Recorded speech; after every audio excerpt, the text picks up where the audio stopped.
Guys, आज का हमारा टॉपिक है तुगलक डायनेस्टी, जिसका टाइम पीरियड है हमारा 1320 से 1414, जिसमें हम स्पेशली 3 रूलर्स के बारे में पढ़ेंगे। First of all Ghiyasuddin Tughlaq, उसके बाद आता है हमारा मोहम्मद बिन तुगलक, उसके बाद आता है फिरोज शाह तुगलक।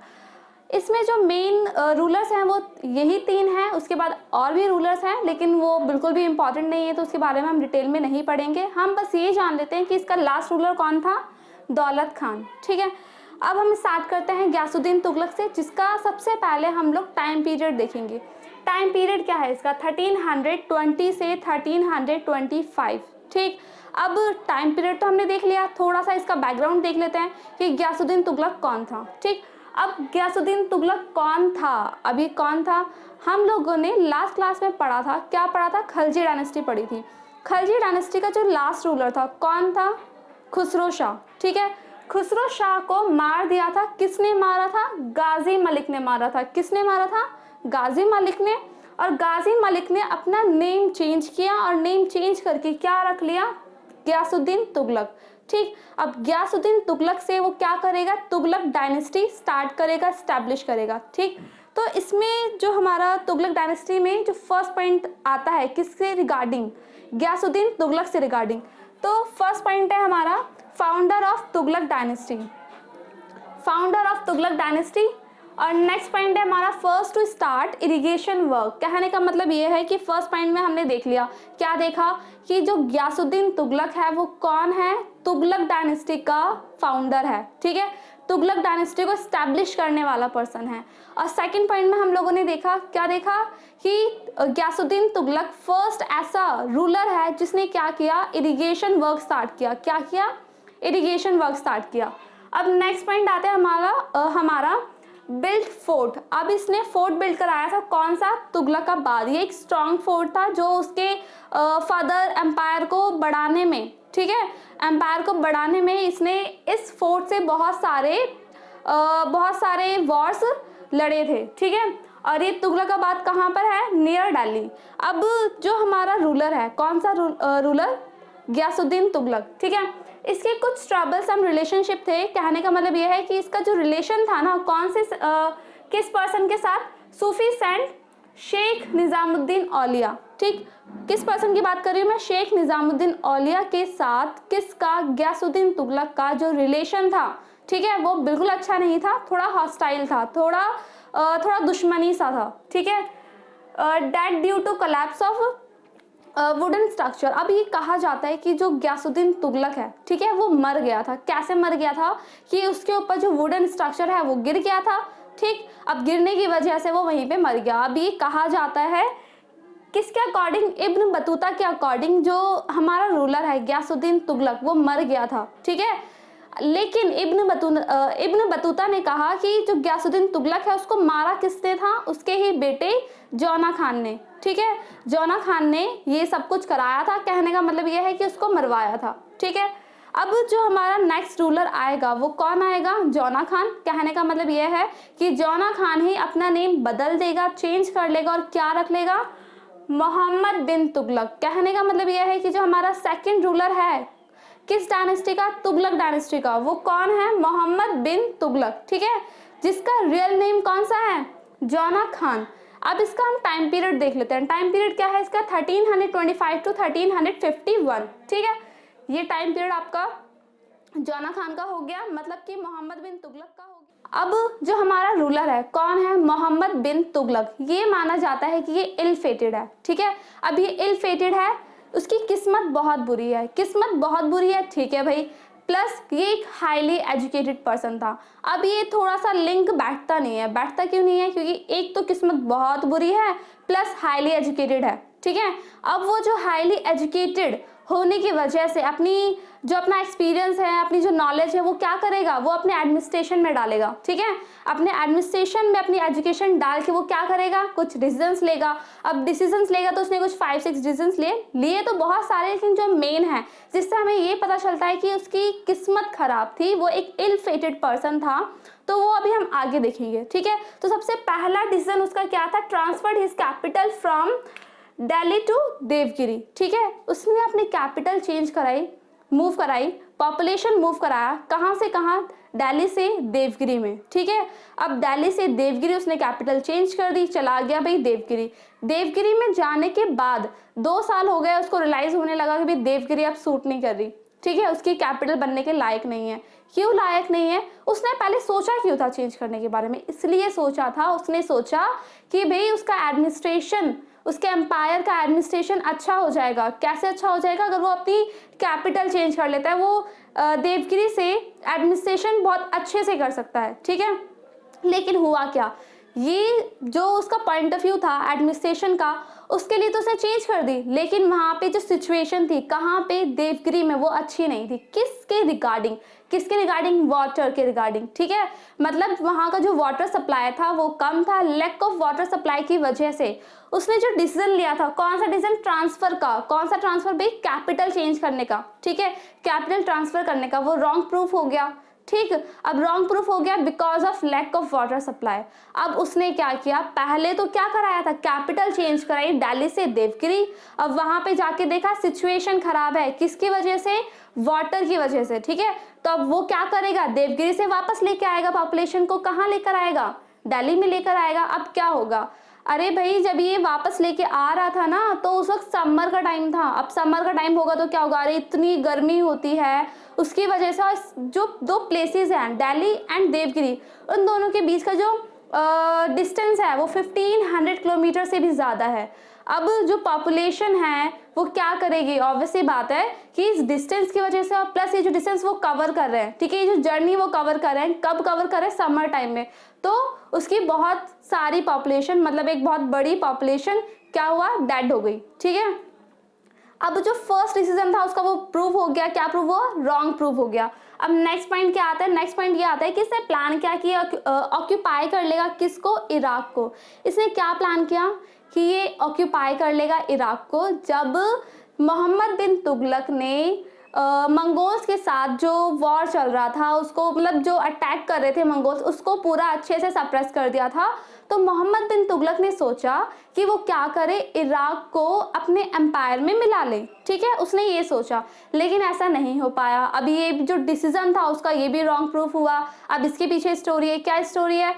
इसके पीछे ये स्टोरी है कि इराक को जीतने के लिए क्या चाहिए? आर्मी चाहिए। मतलब इसने एक बहुत बड़ी, एक लार्ज आर्मी ऑर्गेनाइज कराई, ठीक है। अब ऑर्गेनाइज कराएगा तो उसके ऊपर बहुत खर्चा होगा, उसको संभालने के लिए, उसको बहुत एक अच्छी ट्रेनिंग देने के लिए क्या होगा, बहुत सारे पैसे लगेंगे, ठीक है। अब पैसे तो लग गए। अब क्या हुआ आगे, जब इसने सोचा कि हाँ भाई अब सही वक्त आ गया, इराक पे क्या कर लेना चाहिए, अटैक कर देना चाहिए, उसको मिला लेना चाहिए। अब उसी वक्त इराक की जो कंडीशन थी वो बेटर हो गई, ठीक है। अब बेटर हुई, कैसे हुई? वहाँ की कंडीशंस बेटर होने की वजह से, ठीक है, वहाँ के जो रूलर है वो बहुत अच्छे से एडमिनिस्ट्रेशन करने लगे। अब उसकी वजह से क्या होगा, मोहम्मद बिन तुगलक को अपना जो सेकंड प्लान था क्या करने का, इराक को ऑक्यूपाई करने का, ये भी ड्रॉप करना पड़ा। एक अपनी जो बड़ी आर्मी थी जो इसने ऑर्गेनाइज कराई थी, उसको वो ऑलरेडी 1 ईयर का पेमेंट कर चुका था, ठीक है। अब उसके पैसे वेस्ट हो रहे हैं प्लस टाइम वेस्ट हो रहा है। तो क्या हुआ, इराक को ऑक्यूपाई नहीं कर पाया। दूसरा वो क्या नहीं कर पाया, ठीक है, आर्मी को ऑर्गेनाइज अच्छे से नहीं कर पाया, जिसकी वजह से उसको डिसबैंड करना पड़ा, और डिसबैंड करके उसके पैसे वेस्ट, उसका time waste, plus Iraq occupy नहीं हुआ, ठीक है। थर्ड पॉइंट क्या आता है, इंक्रीज द लैंड रेवेन्यू।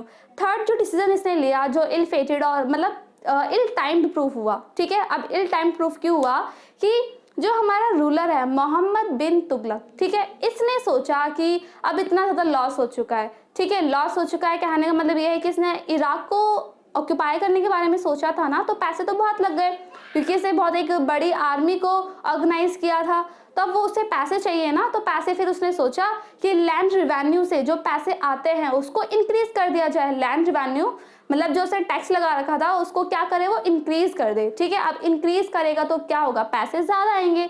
अब जो लैंड रिवेन्यू है, मतलब ये जो टैक्स है, ठीक है, उसने इम्पोज, मतलब ये जो लैंड रिवेन्यू का टैक्स है उसने इंक्रीज कराया। कहाँ से, कौन से प्लेस से इंक्रीज कराया,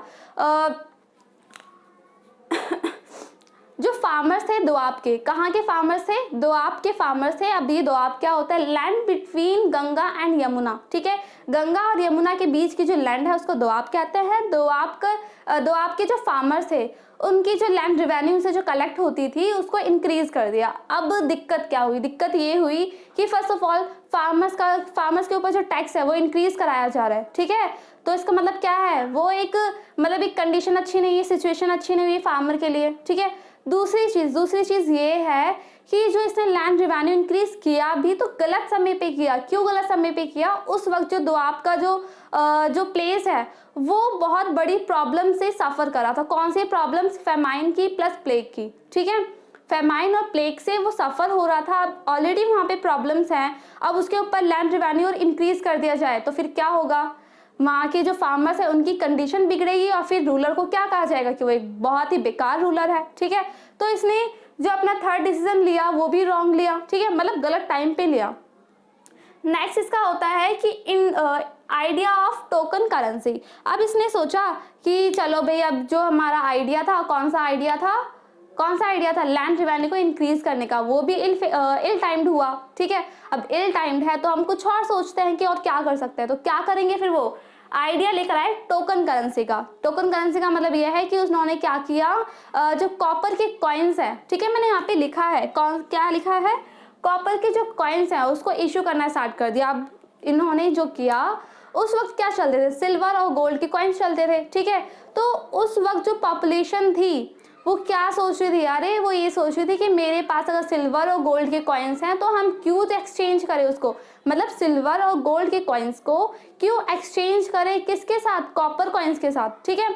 तो उन्होंने क्या किया, मतलब कि मार्केट में जो ट्रांजैक्शन थी किसके बीच में?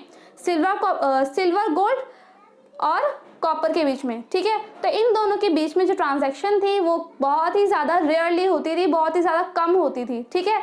जिसकी वजह से क्या हुआ? ट्रांजैक्शन कम हुआ और जो कॉपर कॉइन्स है वो मार्केट में बहुत ही ज़्यादा कम आते थे, ठीक है। लोग इसको एक्सचेंज करते ही नहीं थे। दूसरा रीज़न ये है कि जो कॉपर कॉइन्स थे उसको बहुत इजीली फोर्ज किया जा सकता था, मतलब कि उसके डुप्लीकेट कॉइन्स बहुत इजीली बनाए जा सकते थे, ठीक है। अब इजीली डुप्लीकेट कॉइन्स बनाए जाएंगे तो क्या होगा? लॉस किसका होगा? गवर्नमेंट का होगा। गवर्नमेंट किसकी है? मोहम्मद बिन तुगलक की, ठीक है। अब जो मोहम्मद बिन तुगलक है उसका डबल, मतलब उसका ट्वाइसली क्या हो गया? लॉस हो गया। कैसे? कि उसने सबसे पहले मार्केट से कॉपर कॉइन्स उठाया, और जो कॉपर कॉइन्स है वो रियल कॉपर कॉइन्स प्योर थोड़ी है, वो क्या है? डुप्लीकेट है, ठीक है, वो फेक कॉइन्स है। अब वो मार्केट से उठाएगा उन कॉइन्स को तो उनकी रियल वैल्यू तो उसको मिलेगी नहीं, ठीक है, मतलब मिलेगी ही नहीं। जब मिलेगी नहीं तो उसके बदले में वो क्या डालेगा? सिल्वर और गोल्ड कॉइन्स मार्केट में डालेगा।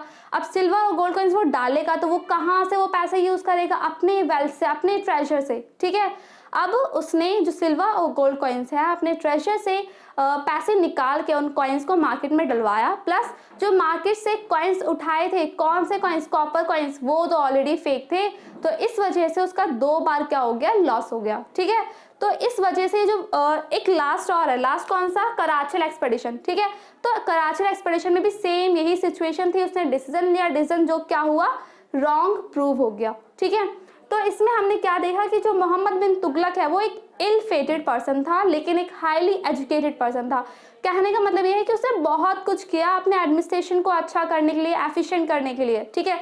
लेकिन उसके जो सारे डिसीजंस थे वो या तो इल टाइम थे या फिर रॉन्ग थे, ठीक है।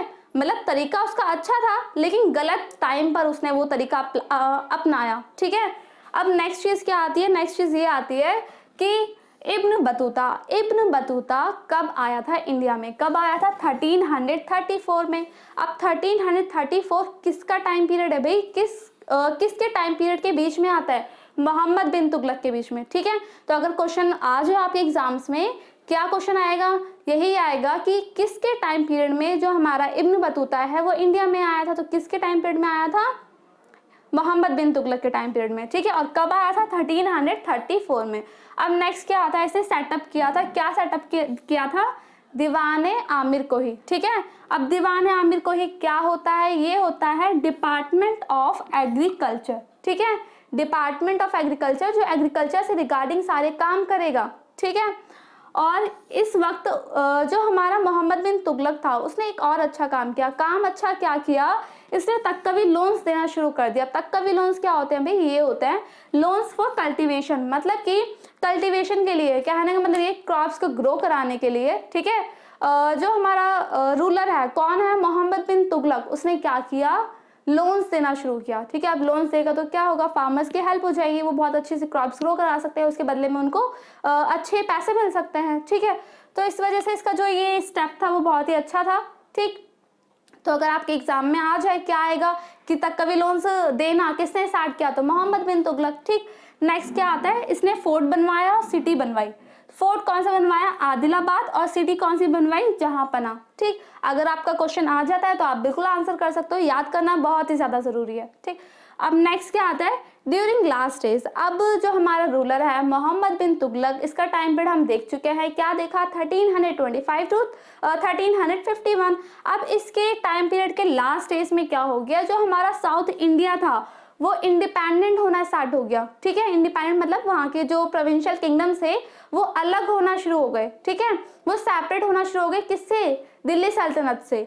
अब जो सबसे पहला कौन आता है, विजयनगर किंगडम। जो विजयनगर किंगडम है उसका फाउंडर कौन है, फाउंडर है हरिहर एंड बक्का, ठीक है। जो सेपरेट कब हुआ था, 1336 में। अब नेक्स्ट आता है हमारा बहामनी किंगडम। जो बहामनी किंगडम है उसका फाउंडर कौन है, उसका फाउंडर है हसन गंगू। और ये कब सेपरेट हुआ था, 1347 में, मतलब ये कब इंडिपेंडेंट हुए, हरिहर बक्का ने, जो हरिहर बक्का है वो इंडिपेंडेंट हुआ था 1336 में, और जो हमारा हसन गंगू है वो इंडिपेंडेंट हुआ था 1347 में, ठीक है। अब नेक्स्ट क्या, सल्तनत ऑफ मदुराई। सल्तनत ऑफ मदुराई ये स्टैब्लिश करने वाले पर्सन्स कौन है, तो ये हैं रिबेलियंस ऑफ हसन शाह। हसन शाह के जो रिबेलियंस थे उन्होंने क्या किया, सल्तनत ऑफ मदुराई स्टैब्लिश किया, मतलब स्थापित की, और उसको सेपरेट करने वाला, ठीक है, उसको इंडिपेंडेंट किया गया था इसी टाइम पीरियड में, मतलब इसके लास्ट स्टेज पे, सॉरी 1325 टू 1351 के लास्ट स्टेज में कौन सेपरेट हुआ था, मतलब कौन इंडिपेंडेंट हुआ था, सल्तनत ऑफ मदुराई, ठीक है। अब जब हमारा रूलर है कौन है, मोहम्मद बिन तुगलक, वो डेड हुआ था, कब डेड हुआ था, 1351 में।